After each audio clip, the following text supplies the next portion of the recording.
Bonjour à tous, nous sommes jeudi, il est 8h30, vous êtes sur la page Facebook du CJD et on vous en remercie. Vous le savez, le CJD, depuis le début du confinement, organise toutes les semaines des Facebook Live pour vous donner de l'information, pour échanger avec des experts, des dirigeants, et donc essayer de vous donner de l'info qui peut être à la fois opérationnelle, qui de temps en temps cherche à prendre davantage de recul, davantage de hauteur. L'idée, c'est toujours de vous aider à réfléchir à votre activité, à voir comment, en ces temps compliqués de confinement, eh ben, comment est-ce que vous pouvez essayer de profiter de ce temps pour en faire quelque chose de fécond pour votre entreprise. Ce matin, justement, nous allons parler du temps. Vous vous êtes tous rendus compte que pendant ce temps de confinement, la notion du temps, notre perception du temps, notre rapport au temps a changé. C'est un sujet qui est philosophique, qui est métaphysique, mais qui est aussi économique et qui est très actuel pour nous tous, vous qui êtes dirigeants, et puis nous tous Français qui nous trouvons dans cette situation un peu compliquée. Trois invités ce matin, deux philosophes, un dirigeant que je vais vous présenter tout de suite, et fait, qui vont se présenter. On va commencer avec Étienne Klein. Bonjour Étienne, où est-ce que vous vous trouvez? Bonjour, je me trouve chez moi à Paris, dans le 14e arrondissement. Alors dites-nous, Étienne Klein, quelle est votre activité? À quel titre est-ce qu'on vous a invité ce matin? Moi, je suis physicien au commissariat à l'énergie atomique et avec des collègues, nous avons travaillé sur la notion du temps, non pas sur le rapport au temps, mais sur le temps tel que le décrivent les équations de la physique, pour essayer de voir si, en tenant compte de ce message des équations, on pourrait parler du temps d'une façon plus adéquate. Très bien, ça, un beau sujet dont on va pouvoir se parler ce matin. Hélène Leuillet, vous êtes psychanalyste, vous êtes philosophe. Dites-nous d'abord où est-ce que vous vous trouvez actuellement? Je me trouve à Paris également, dans le 20e arrondissement, chez moi. Je suis donc philosophe, j'enseigne à la Sorbonne Université. Et alors moi, j'ai travaillé sur le rapport au temps, plutôt sur le plan subjectif, sur le sentiment d'avoir perdu le rapport au temps qui est si fréquent dans la plainte d'aujourd'hui. Et je suis également psychanalyste. Merci beaucoup. Alain Imbert, alors vous n'êtes pas à Paris, où est-ce que vous vous trouvez, Alain? Oui, Alain, on ne vous entend pas, c'est à vous. si c'est bon. Je suis plus loin que tout le monde parce que je vous parle du sud de l'Ardèche, dans mon bureau qui est à 20 mètres de ma villa. Donc, moi, le rapport au temps, il est aussi intéressant. Je suis ingénieur de formation et donc depuis 18 ans, je suis dirigeant fondateur de Chronoconcept. Donc, nous sommes experts en management bienveillant. Et management bienveillant, ça commence par soi-même, d'où la gestion du temps. Donc, je suis expert à l'APM depuis 6 ans. Et le titre de l'expertise, c'est il est impossible de gérer son temps, alors qu'en faire? Et puis, j'interviens comme formateur dans les forums CJD depuis 2006 sur la gestion du temps, le recrutement, la délégation et la programmation mentale pour la réussite. Voilà. Merci beaucoup, Alain. Alors, je vous rappelle que vous êtes en live sur la page Facebook du CJD, mais vous pouvez nous poser des questions si vous le voulez. Il suffit de commenter. Vous pouvez liker aussi, évidemment. Vous pouvez regarder cette émission en replay. Mais donc, n'hésitez pas à nous poser des questions. Je pourrai les prendre et les poser à nos invités si évidemment, vous avez une soif, un appétit, une curiosité que vous avez besoin d'étancher. Je vous propose tout de suite de commencer avec vous, Étienne Klein. On peut dire, j'imagine, je pense que vous ne me contredirez pas, que la mesure du temps n'a pas changé pendant le confinement. Une heure, c'est toujours 3600 secondes, probablement, vous n'allez pas me dire le contraire. Et pourtant, on a le sentiment que notre perception du temps, le sens du temps a changé. Qu'est-ce qui a changé avec ce confinement? Vous avez raison, l'expérience du confinement ne changera rien à la façon dont nous décrivons le temps, notamment en physique ou même dans d'autres disciplines. C'est notre rapport au temps qui est modifié, notre métrique des durées devient très molle. On ne sait plus très bien quel jour on est, on manque de jalons, de rendez-vous, de marqueurs dans la journée, ce qui conduit à une sorte de paradoxe qui est que le fait d'avoir du temps, et beaucoup de gens, grâce au confinement, ont plus de temps que d'habitude, mais le fait d'avoir du temps fait perdre la notion même de temps, comme si la conscience du temps supposait d'être dans une forme de hâte qui chronométrise en quelque sorte nos activités. Mais le confinement, c'est d'abord une expérience spatiale, puisque en fait, on est toujours confiné dans le temps, on est toujours prisonnier de l'instant présent.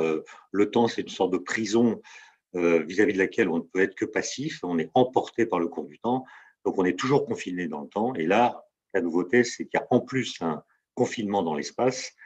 Notre logement s'est transformé en cage, de sorte que l'hypervolume que nous occupons dans l'espace-temps s'est furieusement ratatiné. Et c'est ça qu'on appelle un confinement.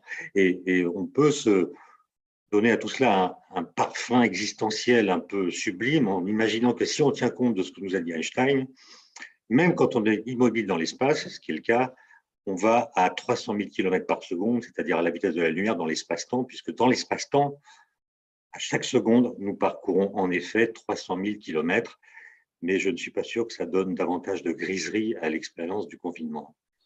Je ne suis pas sûr effectivement qu'on ait ce sentiment de faire toute cette distance chaque seconde, mais vous nous dites donc, Étienne Klein, qu'on est de toute façon prisonnier du temps et que cette prison n'a absolument pas changé. Il n'y a pas une prison qui serait encore plus confinée dans le moment du confinement en ce qui concerne le temps. Non, on est toujours confiné dans le temps. Et le deuxième paradoxe, d'ailleurs, c'est que on est confiné chez soi, on est tous chez soi pratiquement, mais plus personne ne sait où il habite. C'est-à-dire que en temps ordinaire, notre vie se répartit sur plusieurs pôles, disons professionnel, amical, familial, etc. Et le confinement va déplacer notre barycentre existentiel au sens où la pondération que nous donnons à ces différents pôles se déplace. Et donc, la question est de savoir si c'est réversible. Est-ce qu'en retournant au travail, on va avoir les mêmes réflexes, on va retrouver nos habitudes, ou est-ce qu'au contraire, le sens que nous donnons à notre activité va être modifié par cette expérience assez singulière? On en reparlera tout à l'heure. Étienne Klein nous disait avoir du temps, on a plus de temps et en même temps, on ne sait pas quoi en faire. Hélène Leuillet, est-ce que vous avez cette perception aussi, alors en tant que philosophe et aussi peut-être avec vos patients en psychanalyse, est-ce que ce rapport au temps a changé? Est-ce que finalement avoir plus de temps, ce qu'on pourrait tous espérer en disant c'est formidable, je vais avoir du temps, est-ce que finalement c'est générateur de plus d'angoisse que de plaisir? C'est très variable, évidemment, hein, selon les personnes. Mais enfin, je remarque quand même que les personnes qui font une analyse, qui ont eu l'habitude quand même de laisser un petit peu plus de place à la subjectivité, se sont quand même un petit peu moins angoissées que les autres, hein, ont moins cherché absolument à remplir ce temps et à s'appuyer sur autre chose pour vivre leur temps. Parce que l'expérience que nous vivons hein, bien souvent dans la hâte, c'est que nous cherchons à oublier le temps, nous cherchons à tuer le temps, enfin, nous avons un rapport assez méchant au temps. Ordinairement, nous avons peur du temps et je crois que quand on est en analyse, on apprend à avoir un petit peu moins peur du temps. Donc, bien entendu, en suivant mes patients au téléphone, maintenant, forcément, je me suis rendu compte que pour un certain nombre d'entre eux, ça allait quand même. Hein. Ce temps qu'ils demandaient, ils l'ont eu et ils ont réussi à en faire quelque chose. Hein. Ils se sont installés dans cette temporalité, mais je veux dire que ça concerne quand même la minorité de personnes qui se livrent à ce travail analytique.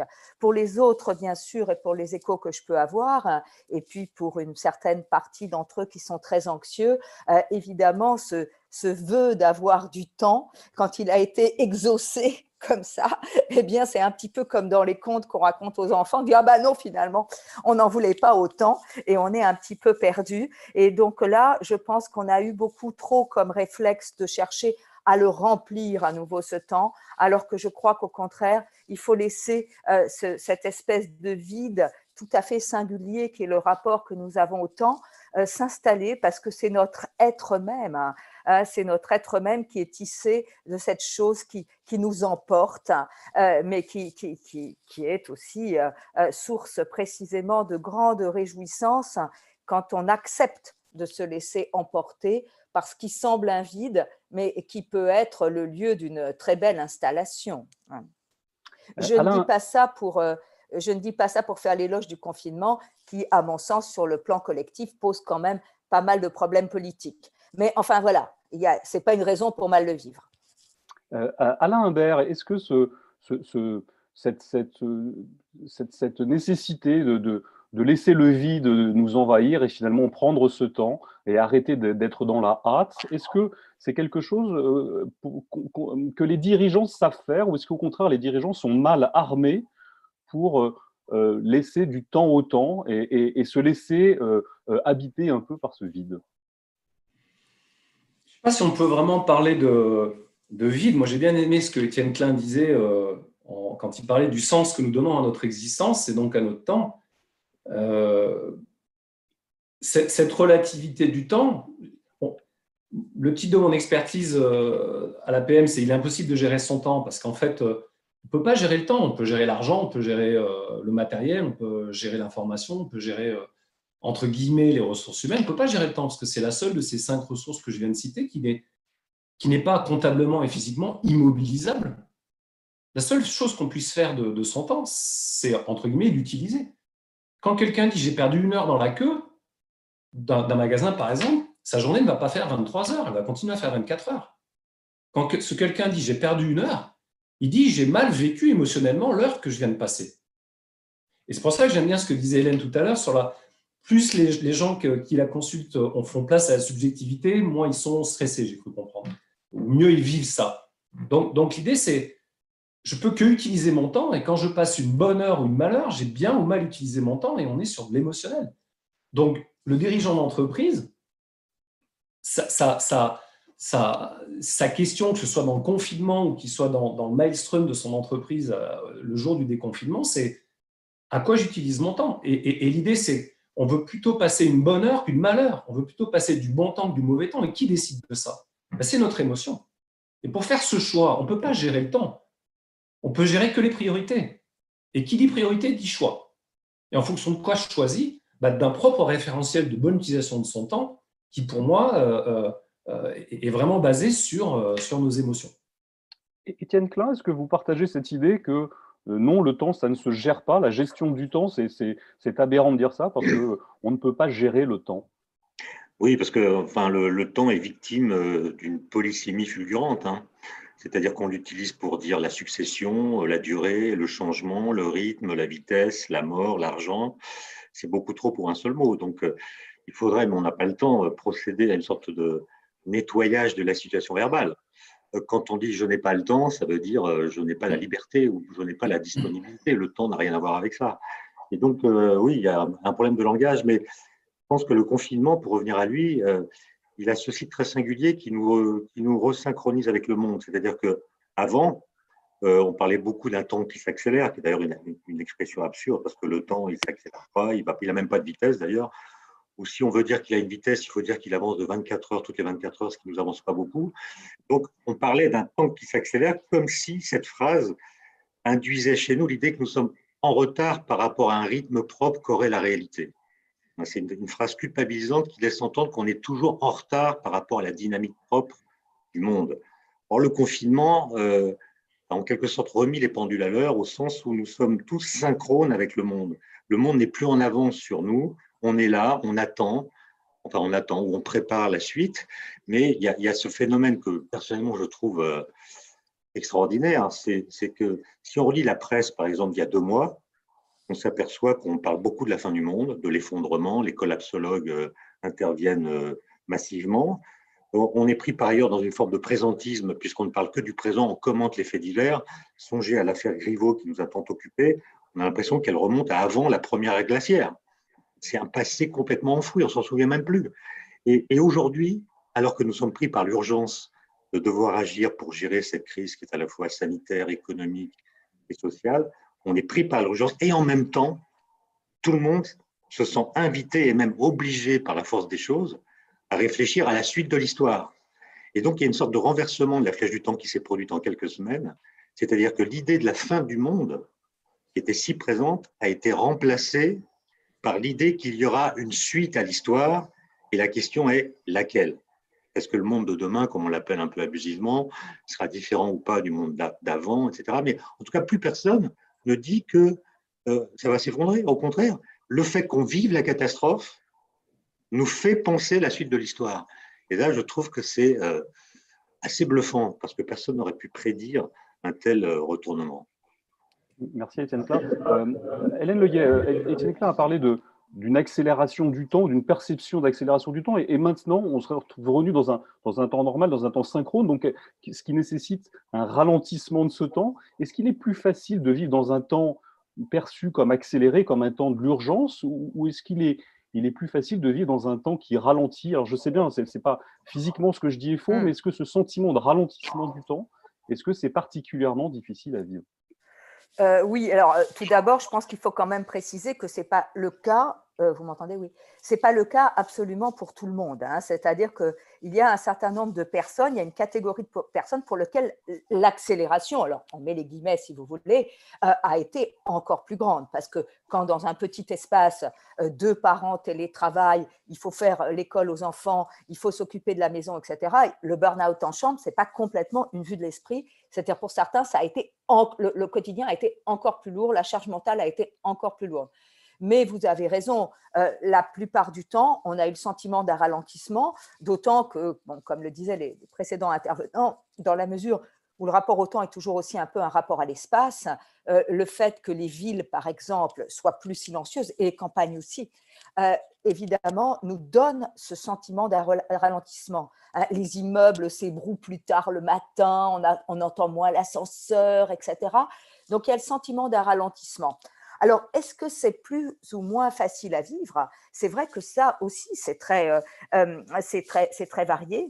Et là, je dirais que je vais prendre peut-être la défense de la polysémie, hein, pour rebondir sur la polysémie, c'est-à-dire que la polysémie du temps et la polysémie des expériences du temps, c'est ça qui permet la subjectivation. Peut-être que sur le plan scientifique, ça n'a pas de valeur, mais en tout cas, sur le plan personnel, c'est ça qui permet à quelqu'un de s'installer dans le temps. C'est-à-dire que le fait qu'on puisse avoir le sentiment que ça va vite ou que ça ne va pas vite, qu'on ait le sentiment d'un rattrapage. Pour certains, il y a eu le sentiment d'un rattrapage. Et puis, comme ça dure, eh ben bizarrement, ça s'épuise, hein. Il y a eu aussi un autre phénomène qui était celui de l'anticipation. Vous savez, plus que d'accélération, je pense qu'on a surtout eu pendant très longtemps un rapport d'anticipation. Et puis voilà que d'un coup, on ne peut plus rien anticiper parce qu'on ne sait pas ce que sera demain. La seule chose qu'on sait, c'est que ce ne sera pas exactement ce dont on est sorti, comme en général après les grandes crises. Et qu'on se rend compte qu'à chercher à anticiper, c'est-à-dire à chercher à avoir une maîtrise du temps, là je rejoins ce que disait Alain Imbert tout à l'heure, on ne peut pas gérer le temps, non, on ne peut pas le maîtriser non plus, hein, il n'y a pas de maîtrise du temps. Et là, on voit la limite de l'anticipation. Tout ce qu'on peut faire, c'est essayer de se préparer à demain. Et ça, je pense que c'est peut-être une certaine façon d'être synchrone, en tout cas avec soi-même, qui peut, disons, servir de point commun aux diverses expériences inédites de cette temporalité de confinement.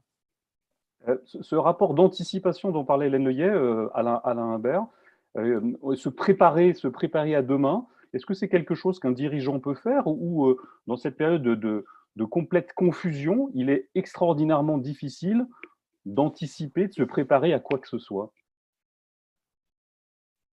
J'ai envie de dire, ce n'est pas parce que c'est difficile qu'il ne faut rien faire. Souvent, les dirigeants, on les appelle des décideurs. Et si le dirigeant décide qu'il ne va pas prendre de décision parce que l'avenir est bouché ou parce qu'il ne sait pas ce qui va se passer demain ou après-demain, je pense qu'il n'est pas à sa place. On a un dicton, un proverbe en français qui dit décider, c'est renoncer, ou choisir, c'est renoncer. En termes de programmation mentale, c'est catastrophique. Moi, je propose que ce proverbe devienne choisir, c'est avancer. Parce que c'est ça. Un décideur, il est là pour choisir, pour décider. Je disais tout à l'heure, on ne peut pas gérer le temps, on peut gérer avec les priorités. Mais en fonction de quoi je décide? J'ai 2 heures de mon temps là devant moi. Est-ce que je décide de la passer à l'activité A ou à l'activité B? En fonction de quoi je décide? En fonction d'un ancêtre. Certains sont très long terme. Pour moi, ce sont les valeurs de l'être humain, les valeurs du dirigeant, jusqu'à des choses très court terme. Bon. Donc, ce que je pense, c'est cette période de confinement, ce qu'on appelle le temps court, le temps, je veux dire, lent, elle nous a permis, en tout cas, c'est le diagnostic que je pose suite aux discussions que j'ai eues avec mes clients depuis le 16 mars, elle a permis à beaucoup de se reposer des bonnes questions. Je suis avec ma famille, je refais du sport, je peux faire une sieste, bref, je m'occupe de moi. Et ça, c'est effectivement des choses qui nous ont permis de reprendre contact avec nos valeurs. À quoi je passe du temps? Plus je passe du temps sur des activités qui nourrissent mes valeurs, c'est ce que Étienne Klein appelait donner du sens à notre existence, plus je vais me sentir bien, plus j'aurai l'impression, plus que l'impression de passer du bon temps, de passer une bonne heure plutôt que de passer du mauvais temps ou du malheur. Et moi, ma proposition, c'est qu'aujourd'hui, quel que soit le degré d'incertitude dans lequel se trouve le dirigeant par rapport à son business demain ou à partir du 11 mai, c'est d'être proactif en fonction de quoi? De choses qu'il maîtrise, ses valeurs. quelles sont mes décisions, quelle est ma stratégie, comment je vais manager mon business, comment je vais manager mes équipes en fonction de mes valeurs et puis des valeurs de l'entreprise. Bon, là, on rentre un peu dans la technique du management, mais voilà, c'est ça. Donc, surtout décider et ne pas subir parce que c'est incertain. Étienne Klein, vous nous avez dit tout à l'heure, oui, enfin, non, on ne peut pas gérer son temps. La gestion du temps, ça n'existe pas. En revanche, on peut peut-être gérer son emploi du temps. Est-ce que dans le moment de confinement qu'on vit, ce fait que là, demain, par exemple, on va rentrer dans un week-end prolongé de 3 jours. Je crois que personne ne s'est même rendu compte qu'on allait avoir un week-end prolongé de 3 jours. Les week-ends, les semaines, le travail, le non-travail, il y a une sorte de confusion des temps sociaux. Est-ce que ça, c'est compliqué à gérer pour un être humain? Est-ce qu'on a besoin de ces repères? Est-ce qu'on a besoin de gérer son emploi du temps? Et moi, je ne suis pas spécialiste de cette question, justement, comment les humains gèrent leur temps ou leur emploi du temps. J'observe simplement que pour la plupart d'entre nous, avant, pour ceux qui étaient très actifs, par exemple, il y avait non pas une accélération du temps, mais une sorte de superposition de présents multiples. C'est-à-dire, on était en train de travailler en même temps qu'on doit gérer des mails, répondre au téléphone. Et donc, la possibilité de se concentrer pour les gens très actifs était quand même devenue une opération très délicate. Et je crois que le confinement, s'il se passe dans de bonnes conditions, c'est-à-dire si on ne retrouve pas d'une autre façon chez soi cette superposition d'injonctions qui peuvent être paradoxales et stressantes, le confinement est l'occasion d'une sorte de resynchronisation avec soi-même, de retour sur soi, pour les dirigeants comme pour tout le monde finalement. Mais je pense que, sans vouloir là encore faire le professeur ou le coach que je ne suis pas, mais il me semble que décider alors qu'on ne sait pas, décider dans un régime d'incertitude, ce n'est pas forcément la meilleure solution. C'est-à-dire qu'il faut plutôt se mettre dans ce que les physiciens appellent un état de superposition quantique, c'est-à-dire avoir une espèce de stratégie qui tienne compte du fait que tous les possibles ne vont pas se réaliser. Et donc, il s'agit plutôt de faire des scénarios que de décider une bonne fois pour toutes, alors même que la situation peut changer dans un sens ou dans l'autre de façon radicale. Mon ami François Julien, qui est philosophe et sinologue, m'a expliqué l'autre jour que le mot chinois pour dire crise, c'est Weiji, c'est deux mots, donc WEI-JI, qui se traduirait en français par danger, opportunité. Et là, on est tous pris par la gestion de la crise en tant qu'elle est négative, disons, mais ça déclenche des nouvelles actions, ça déclenche de nouvelles pensées, ça déclenche de nouvelles réflexions, de nouvelles analyses, et il se peut que ces nouvelles analyses ouvrent des opportunités auxquelles on n'aurait pas pensé si on avait été pris par le même rythme qu'avant. Et donc, voilà, je ne suis pas dirigeant, enfin si je dirige un laboratoire, mais ce n'est pas les mêmes enjeux, quoique le fait d'arrêter la recherche comme ça, ce n'est pas si neutre. Hein. En tout cas, je pense qu'il faut raisonner dans un océan de possibles et essayer dedans d'établir des cheminements, des scénarios qui peuvent être adaptatifs, c'est-à-dire qui peuvent tenir compte d'éventuelles évolutions qu'on n'avait pas prévues. Alain Imbert, j'aimerais vous faire réagir. Étienne Kahn nous disait, je ne suis pas sûr qu'on puisse décider, mais en tout cas, on peut se diriger, essayer de flotter dans cet océan des possibles et essayer d'imaginer des scénarios possibles et des scénarios qui ne le sont pas. Qu'est-ce que vous en pensez? Je suis complètement d'accord. L'un n'empêche pas l'autre. On peut décider que… J'aime bien le mot stratégie avec un S qu'Étienne Klein a employé. C'est-à-dire qu'effectivement, il y a plein d'opportunités qui se présentent. Tous nous réfléchissons. Dans le monde de la formation et du conseil, la visioconférence va changer complètement la donne, par exemple. Donc oui, l'idée, c'est j'élabore certaines stratégies et sur les 14 ou 15 que j'élabore, quelles sont celles qui sont prioritaires pour moi? Et là, on revient sur la question du choix. Et donc, qui dit choix dit critères. Et je défends effectivement que le critère de choix principal pour un dirigeant, ce sont ses valeurs, et au CJD, on sait ce que ça veut dire. Les grands mouvements, je veux dire, les résistants pendant la Seconde Guerre mondiale ont décidé de passer du temps à des actions de sabotage, etc. Quels étaient leurs moteurs? Liberté, famille, paix, ça, ce sont des valeurs. Les gens qui sont descendus dans la rue pendant le mouvement des Gilets jaunes sont descendus dans la rue et ont décidé de passer du temps autour des ronds-points pour défendre une valeur d'équité et de justice. Si vous avez marché dans la rue les dimanches après-midi qui ont suivi les attentats terroristes en France, si vous demandiez aux gens, mais quel est votre moteur pour passer du temps? Qu'est-ce qui vous a motivé à décider à passer du temps à marcher silencieusement dans les rues? ce dimanche après-midi, les gens vont vous dire bah, je veux défendre la paix, je veux défendre la liberté. Il y en a même qui m'ont dit je veux défendre la laïcité. Donc les décisions pour moi sur le long terme, c'est les valeurs. C'est les valeurs de la personne et ou de l'équipe. Donc, merci Alain Imbert. Complètement à ce que Étienne Klein dit, hein, tout à fait. Merci beaucoup. Hélène Leyet, est-ce que maintenant la perspective du déconfinement arrive, on regarde tous le 11 mai comme une espèce de moment absolument magique. Enfin, on aimerait que ce soit un moment magique, on a compris que ce ne serait pas vraiment magique, mais on aimerait bien en tout cas que ça le soit. Est-ce que cette perspective du déconfinement change quelque chose dans notre perception du temps? Parce que là, on passe à… Il y a une forme d'attente, il y a des dates, donc on a l'impression qu'on est mu par autre chose. Est-ce que notre perception du temps, notre relation au temps, change ou va changer dans le moment qu'on va vivre maintenant?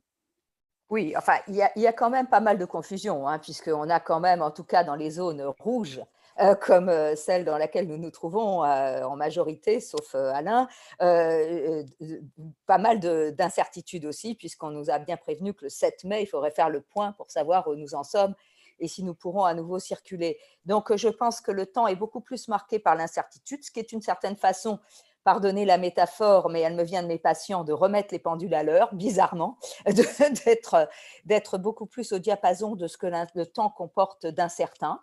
Ça, c'est très important aussi, je pense, que nous puissions vivre désormais avec cette incertitude.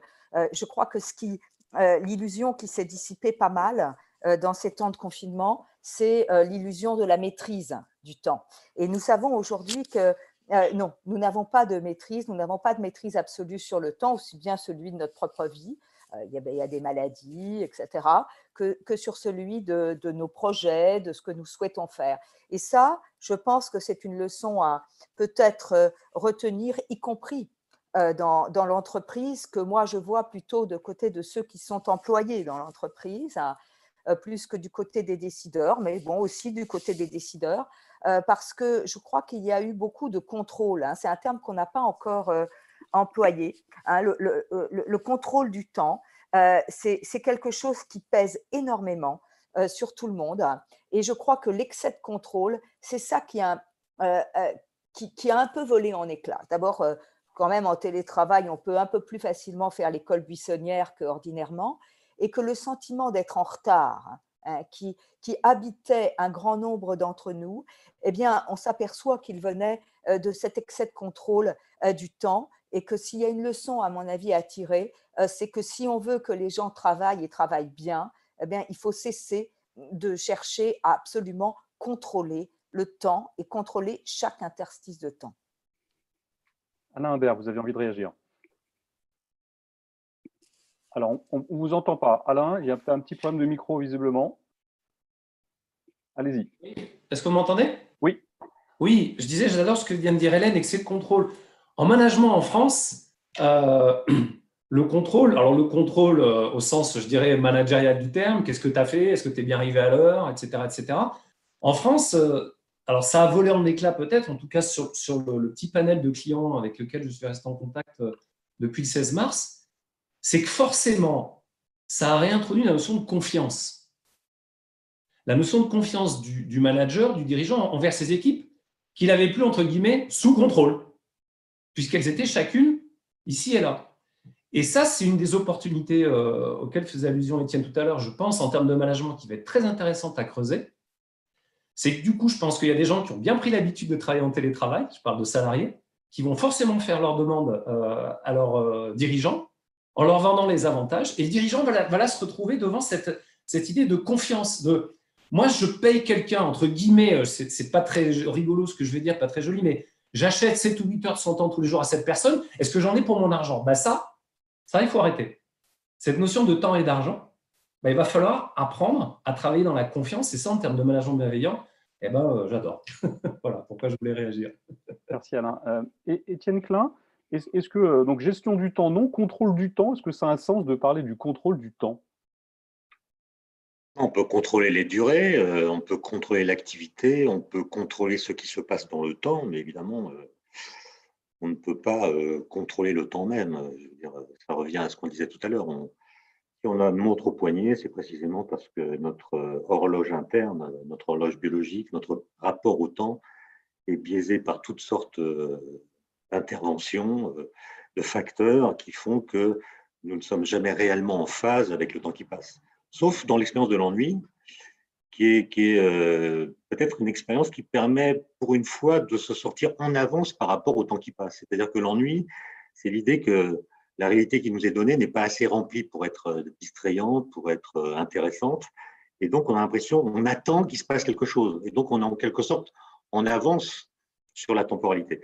Mais je ne veux pas dire par là que le confinement, c'est l'expérience de l'ennui. Je pense que l'ennui suppose une forme de vacuité. Or, les témoignages que je peux avoir autour de moi, de personnes qui sont des dirigeants ou pas, c'est que cette période de confinement est corrodée par toutes sortes de soucis, des soucis liés à la santé, on a peur pour la santé de ses proches, ou bien des soucis liés au naufrage économique que pourrait entraîner la pandémie. Donc il y a beaucoup de gens, ça a été mesuré d'ailleurs par des enquêtes, qui font des insomnies, qui ont peur de perdre leur emploi ou de devoir licencier ou de devoir mettre la clé sous la porte.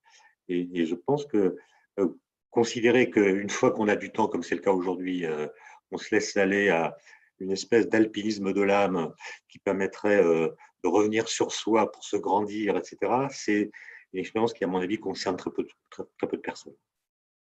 Merci Étienne Klein.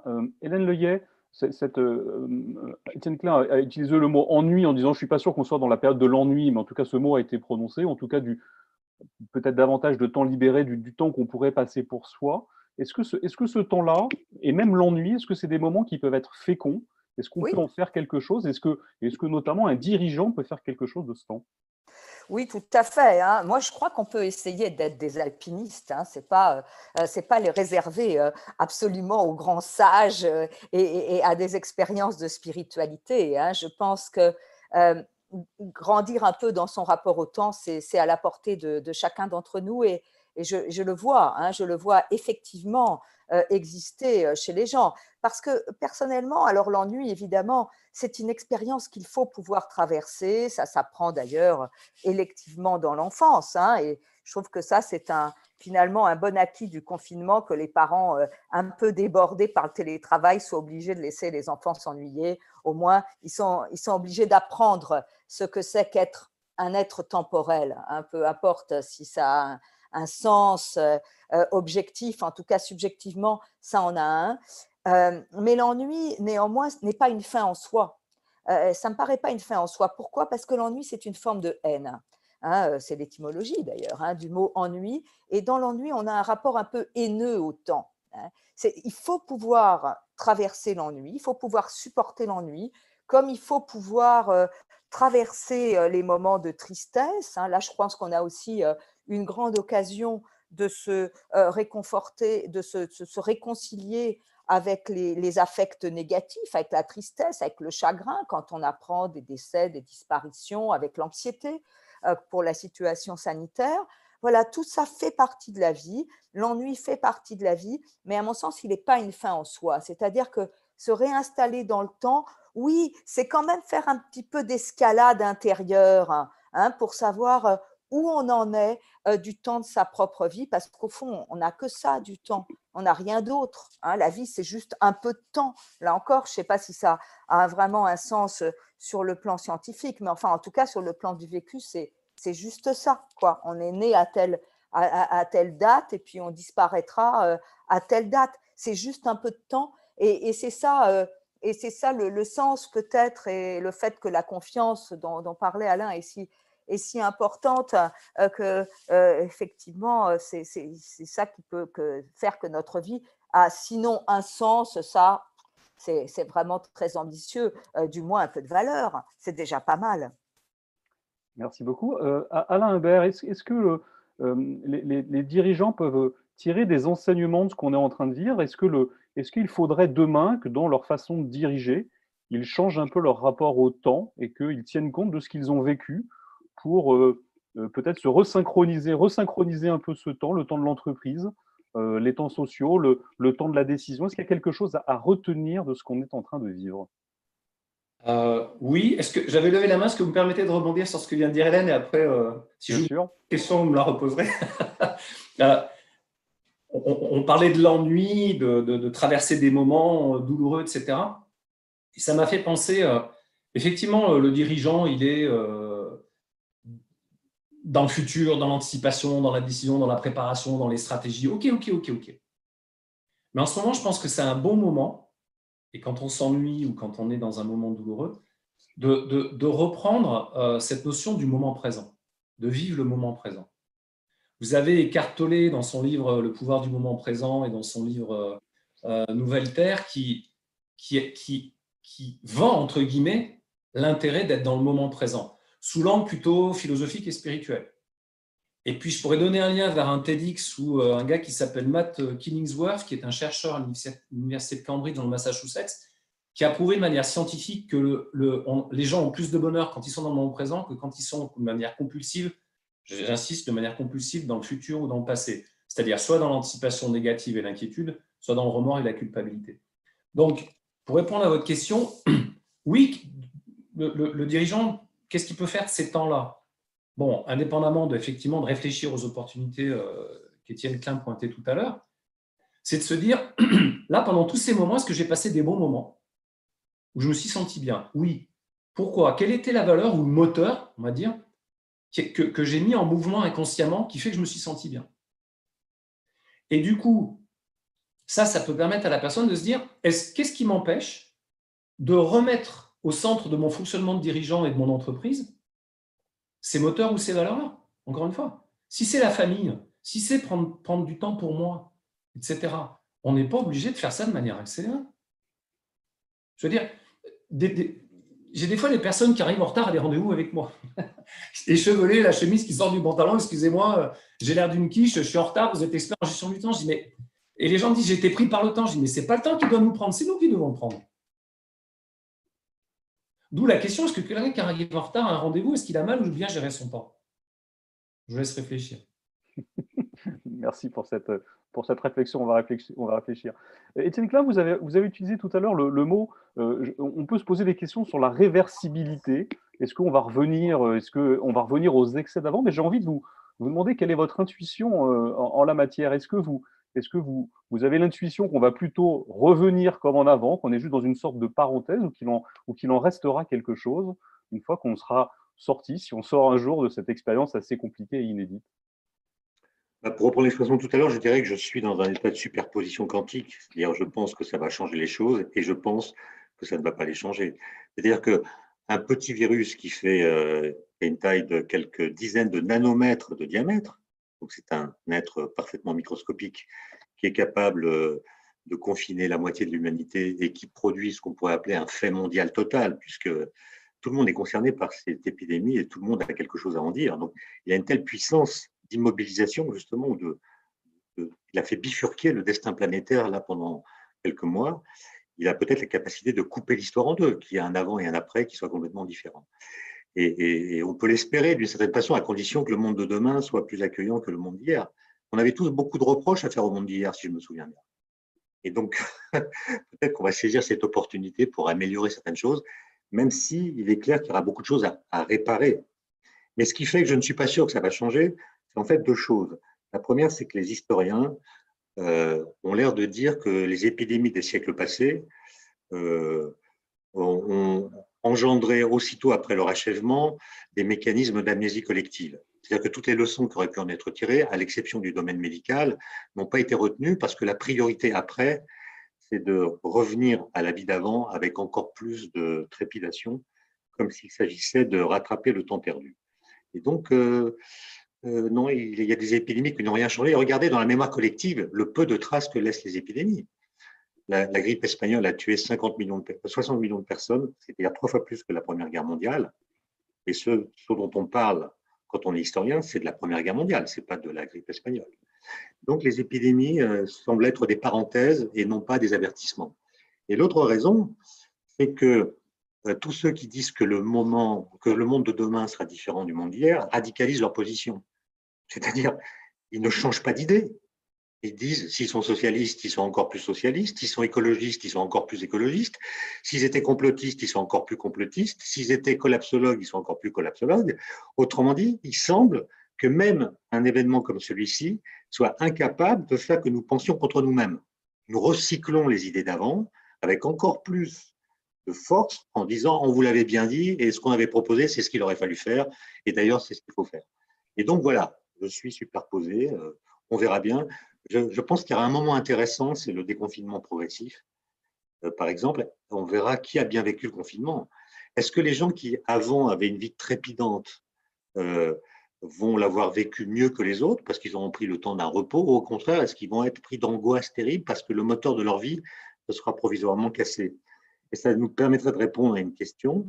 Quand nous choisissons d'avoir une vie, ou plutôt quand nous avons une vie trépidante, est-ce que c'est une question de caractère, auquel cas, même en étant confiné, on gardera un rythme élevé, ou est-ce que nos vies sont trépidantes parce que nous avons des obligations, des contraintes qui nous obligent à vivre avec un faux rythme par rapport à nous-mêmes?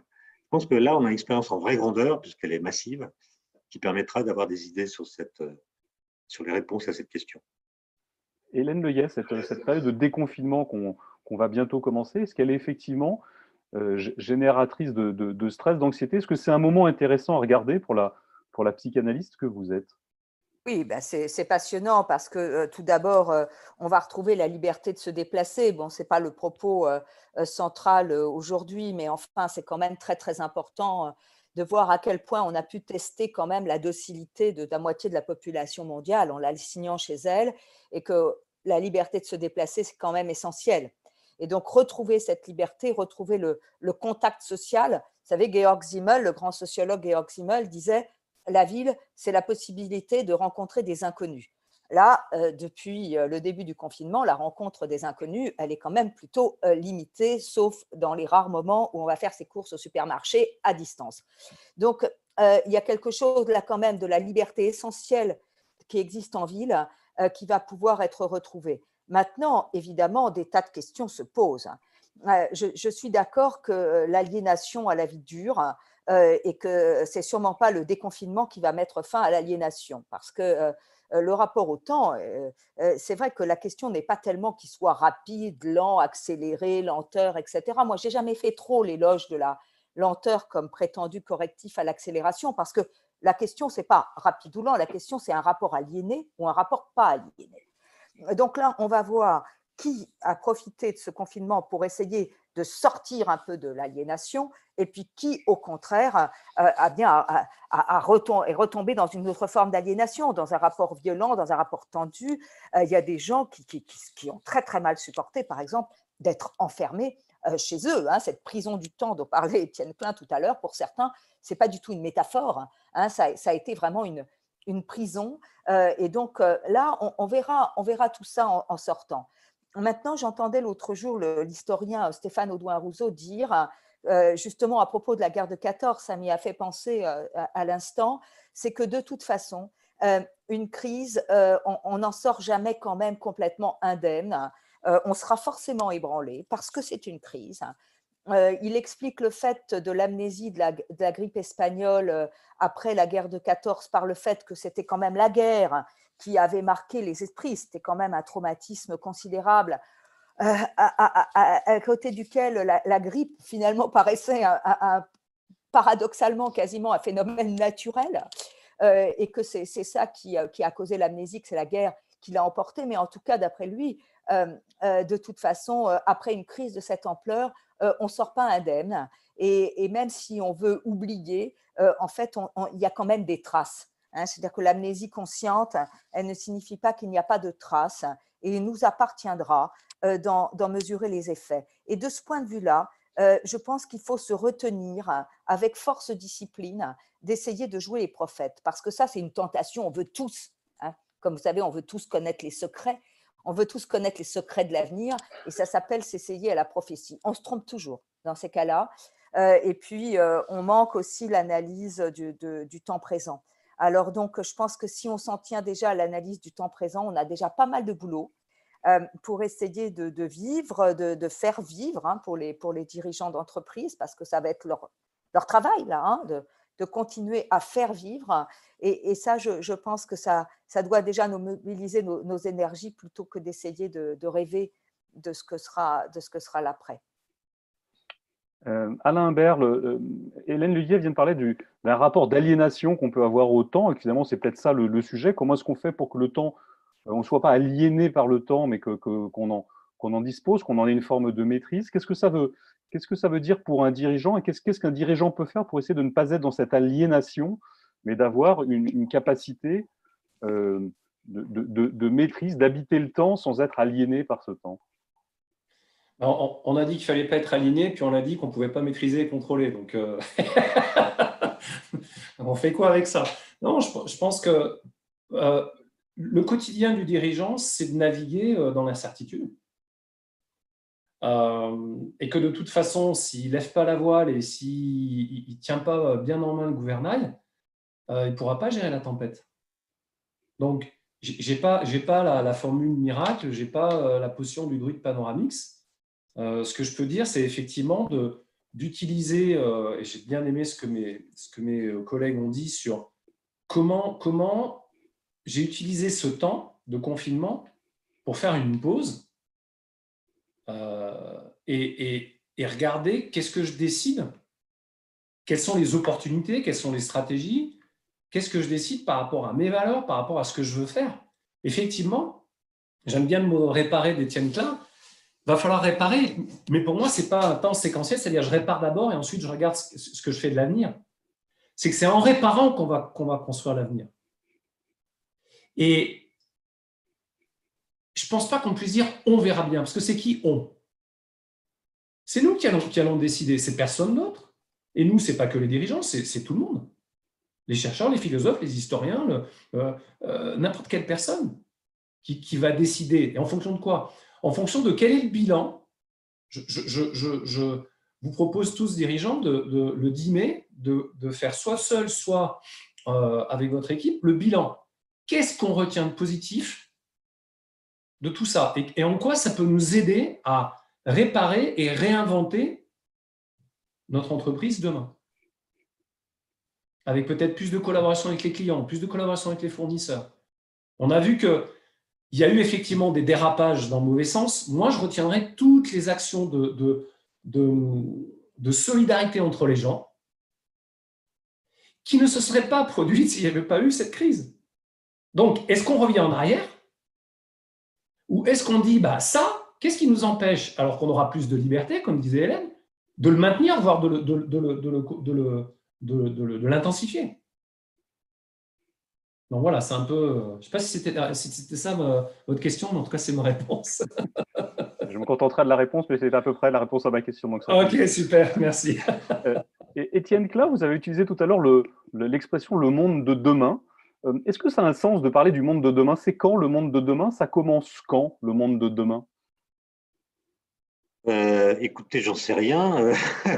Bon, ce que je voulais dire surtout, c'est que l'idée qu'il y aura demain un monde s'est imposée, alors qu'elle était sujette à caution il y a encore quelques semaines. Et, je ne veux pas faire un cours, mais pour les physiciens, il y a deux façons de comprendre le futur. Soit on considère que le futur est déjà là, quelque part, à attendre qu'on arrive. Il est déjà déterminé, mais il se trouve à un endroit où nous ne sommes pas encore. Et puis, il y a l'autre version qu'on appelle le présentisme. C'est l'idée que le futur, au moment où je vous parle, c'est le néant. Et que c'est le fait que le présent se renouvelle qui finit par faire advenir le futur. Et quand on y sera, on dira que c'est le présent. Bon. Et en fait, je pense qu'il faut faire la synthèse de ces deux façons de le penser, en disant que ce qui est sûr, c'est qu'il y aura un futur, et on peut ajouter que ce futur, il n'est pas complètement déterminé, et donc il y a une place pour le jeu, pour la volonté, pour le désir, pour le projet, et il faut jouer avec ça. C'est-à-dire que ce qui est difficile dans l'affaire, c'est qu'on a tous compris que si on ne peut pas prédire le futur, c'est précisément parce qu'une partie du futur va dépendre de ce que nous allons faire. Pensez au changement climatique. On ne peut pas dire exactement quelle sera l'élévation de température en 2100 parce qu'elle dépend de ce que nous allons faire en termes d'émissions de gaz à effet de serre au XXIe siècle. De la même façon, prédire le futur de l'épidémie, c'est difficile puisque l'hypothèse deuxième vague de contagion va dépendre de ce que nous allons faire. Est-ce qu'on va respecter les gestes barrières ou pas? Et donc, comment prédire le futur si ce qui va arriver dépend en partie de ce que nous allons faire, sachant que nous ne pouvons pas prédire ce que nous allons faire? Et donc, voilà, c'est ça qui me paraît intéressant, c'est qu'on est en train de superposer des possibles et il faut naviguer dans cette affaire-là un peu comme un marin qui n'aurait pas les moyens de connaître la météo qui l'attend. Ou plutôt qu'un marin, je vais prendre un alpiniste, je connais mieux le sujet. Merci Étienne Klein. Hélène Leguet, le monde de demain, on imagine que le monde, quand on parle du monde de demain, qu'il y aura une sorte de date, un moment où on basculerait dans le monde de demain, alors que ce monde de demain, il se construit tous les jours et qu'il n'y aura pas, probablement, on ne pourra pas dire le monde de demain, ça commence demain, parce que ça commence jamais vraiment, c'est un peu tous les jours. Et est-ce que ce temps de là, est-ce qu'il faut se méfier d'une envie d'être dans l'attente, d'être dans, je ne sais pas ce qui va arriver, mais je suis dans ce moment d'attente. Et donc, j'attends le monde de demain. Est-ce que c'est une posture qui est dangereuse pour un être humain? Oui, parce que ça peut être effectivement une façon de fuir encore l'expérience de ce que l'on vit. Mais enfin, en même temps, il est inévitable de se projeter dans le monde de demain. Vous savez, vivre au présent, d'une part, soit c'est un exercice impossible, il faut être réellement épicurien. Et Épicure, ce sont des exercices de pensée qui sont extrêmement difficiles pour arriver à ne pas croire au passé et à ne pas croire au futur. En vérité, quand on vit seulement au présent, c'est qu'on a le nez dans le guidon, comme on dit. Hein. Le rapport subjectif au temps, c'est un rapport métaphorique forcément, et il est toujours un peu adossé au passé et toujours un peu projeté dans l'avenir. Ce n'est pas l'anticipation. Le rapport, il est adossé au passé, et ça, on peut en faire quelque chose. Là, je me rends compte aujourd'hui qu'il y a beaucoup de gens qui, à la faveur de ce temps du confinement, se rendent compte qu'ils sont beaucoup plus qu'avant traversés par des flashs de souvenirs. Ce qui est normal, ce qui est un fonctionnement psychique normal, mais qu'on n'avait plus. Eh bien, c'est la même chose pour le monde de demain. C'est-à-dire que le rapport au temps, il vient aussi de ce qu'on a des flashs de projets, on a des flashs de ce qu'on souhaite. C'est-à-dire que je corrige un tout petit peu ce que je disais tout à l'heure, c'est que oui, on a le droit de rêver, on a le droit d'avoir des rêves pour demain. C'est aussi un rapport tout à fait sain au temps que d'appuyer sur son expérience d'aujourd'hui, de souhaiter quelque chose. Et ça, ce souhait, alors moi, évidemment, je suis toujours un petit peu plus nuancée sur la question du choix, parce que je pense que notre choix, il est quand même largement influencé par des éléments que nous ne maîtrisons pas complètement. Mais en revanche, nous pouvons avoir des souhaits et nous pouvons faire en sorte que ces souhaits, eh bien, nous travaillons à les réaliser. C'est ça, être un tout petit peu moins aliéné. Alors, bien sûr, nous ne savons pas quand sera demain, mais de toute façon, oui, il y a un demain, hein, il y a un demain, on ne sait pas quand ça va commencer. Et je pense aussi surtout que cette expérience de ce microvirus dont nous venons de parler doit nous rappeler qu'il y a de l'imprévisible. Il y a de l'imprévisible dans le temps. Ça, on avait peut-être eu tendance à l'oublier, à vouloir tout programmer, tout anticiper, tout faire coller. Quand on voit le nombre de choses qu'on arrivait à caser dans une petite journée de 24 heures, c'est incroyable. Donc, l'imprévisible, c'est peut-être ça quand même qu'il faut que nous gardions en tête. C'est aussi un certain rapport au temps. Hein. Hannah Arendt le disait, on ne peut agir quand même que sous le coup de cette pensée de l'imprévisible. Merci Hélène. Alain Imbert, dans ce monde très confus dont on ne connaît pas vraiment on ne sait pas vraiment quand est-ce qu'on va sortir du brouillard, est-ce qu'une bonne technique pour un dirigeant, une bonne solution serait de se dire je ne vais pas m'intéresser à la prochaine année parce que finalement je n'y comprends rien, il va falloir longtemps pour y comprendre quelque chose. Est-ce qu'il faut que je me projette plus loin? Est-ce qu'il faut que j'ai une sorte de cap à 5 ans, de me dire dans 5 ans je voudrais être là, je voudrais faire ça, et comment je fais pour y aller, sachant que dans les 5 prochaines années, je ne sais pas très bien ce qui va se passer, parce que ce petit coronavirus, je ne sais pas très bien ce qu'il va donner dans les prochaines semaines et mois. Hélène parlait de caractère. Je pense que ça dépend vraiment du caractère des gens. Je ne vais pas vous dire oui, il faut faire petit A ça, puis petit B, puis petit C. Vous avez des gens qui vont effectivement plutôt se dire moi, je vais avoir à réparer. J'aime bien ce que disait Étienne tout à l'heure. Donc, du coup, moi, je me focalise sur décembre. Des gens qui sont dans le tourisme et la restauration, pour l'instant, ils ne vont pas faire plein à 5 ans. Ils vont essayer de réparer le truc et puis de passer sans encombre l'été pour être encore vivant à Noël. Bon. Et puis des entreprises, je dirais, dans le service ou qui ont été moins impactées par cette crise vont effectivement plutôt aller 5 ans, je ne sais pas moi, sur 1 an, 2 ans, 3 ans. Ça dépend si votre business, c'est de construire des paquebots dans les chantiers de Saint-Nazaire ou si vous vendez des glaces à rafraîchir. Vous voyez, c'est aussi le cycle produit qui joue. Mais c'est aussi le caractère. Vous avez des gens qui ont besoin de tout planifier. Et comme disait Hélène, le moins l'imprévu, c'est la catastrophe.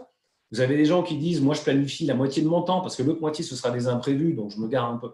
Voilà, c'est vraiment une question de caractère. Je pense qu'il faut En anglais, les Américains disent « follow your bliss », suivez votre envie,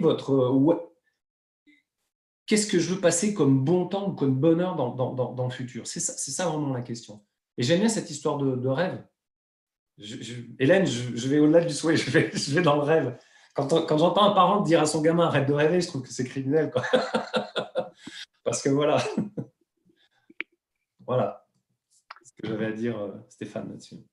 Alors, on va arriver bientôt à la fin de ce live.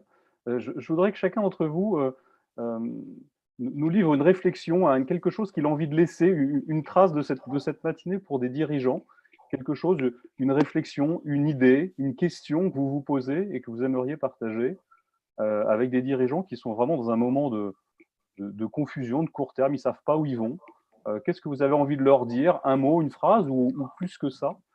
Étienne Klein, qu'est-ce que vous auriez envie de laisser comme trace de cette heure que nous avons passée ensemble pour des dirigeants?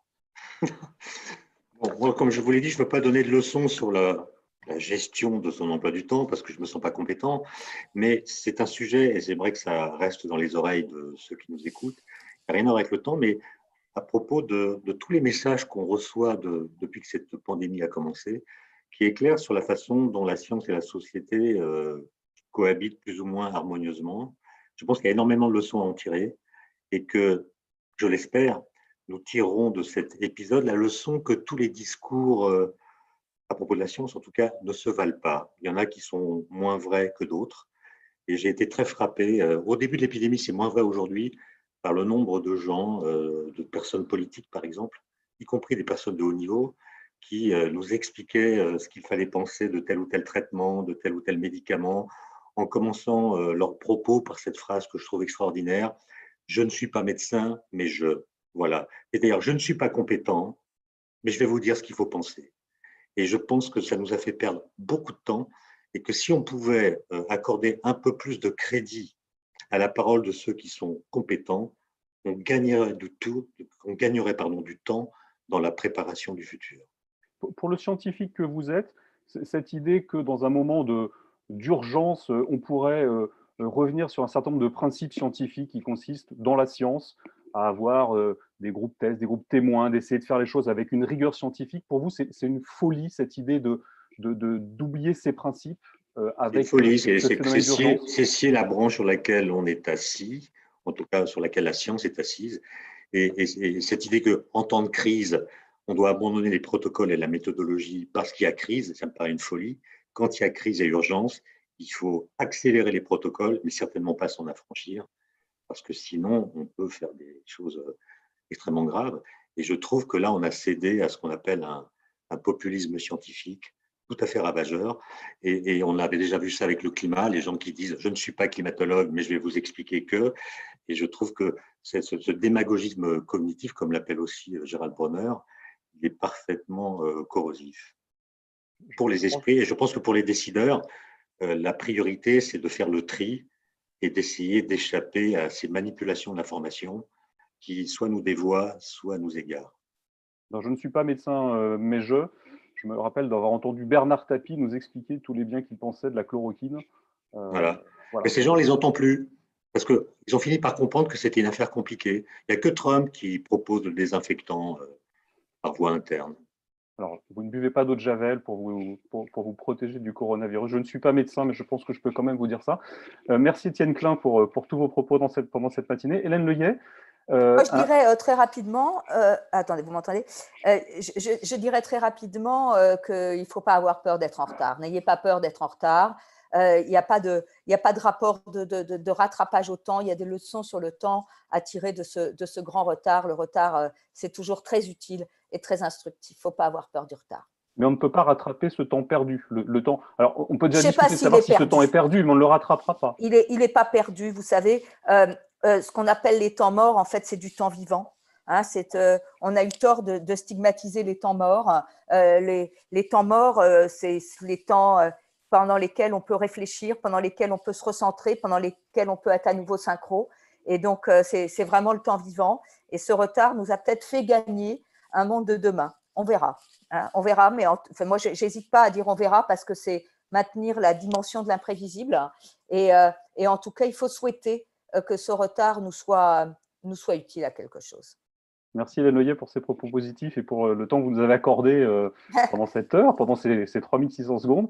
Alain Imbert, vous allez avoir le mot pour conclure, une idée, une réflexion pour des dirigeants qui nous écoutent. Une réponse, une conviction et une invitation. La réponse à la question quelqu'un qui arrive en retard a-t-il mal géré son temps? Alors merci Hélène de me prêter ce tremplin. Non, cette personne n'a pas mal géré son temps, elle a peut-être bien géré ses priorités. Donc ça, c'était pour la réponse. La conviction, c'est que donner du sens à son temps, c'est de passer un maximum de ce temps à des activités qui nourrissent nos valeurs principales. Et l'invitation, cher JD, peut-être qu'il te reste encore une dizaine de jours, si tu n'as pas déjà fait, pour identifier tes valeurs, tes moteurs et placer un maximum de tes futures activités pour nourrir ces valeurs. Voilà. Merci Alain Imbert. On a remarqué le tutoiement à la fin parce qu'au CJD, les gens du CJD se tutoient et donc Alain Imbert parlait à la communauté des JD, les jeunes dirigeants. Vous n'êtes pas forcément tous au CJD. Évidemment, vous pouvez adhérer tout de suite à l'issue de ce live, mais vous êtes évidemment les bienvenus toutes les semaines. Je voudrais remercier très chaleureusement Hélène Leyer, Alain Imbert et Étienne Klein pour cette heure, ce temps que nous avons passé ensemble. On se retrouve jeudi prochain à 8h30 sur la page Facebook du CJD. On parlera de l'économie du bien commun. On se demandera si cette économie du bien commun, est-ce que c'est une économie pour demain? Est-ce qu'on va sortir de cette vision financière productiviste et essayer davantage de penser l'économie comme un bien commun? Voilà, c'est une vaste question. On n'aura sans doute pas toutes les réponses la semaine prochaine, mais on va essayer de vous donner des débuts de réponses. Donc jeudi prochain, 8h30. Je vous rappelle que vous pouvez revivre ou re-regarder cette émission en replay. Vous pouvez évidemment la faire partager à vos proches, à d'autres dirigeants. Merci encore à nos 3 intervenants. Et puis évidemment, d'ici la semaine prochaine, alors passez un très bon week-end prolongé, autant que c'est possible. Et puis prenez soin de vous jusqu'à jeudi prochain. Merci beaucoup.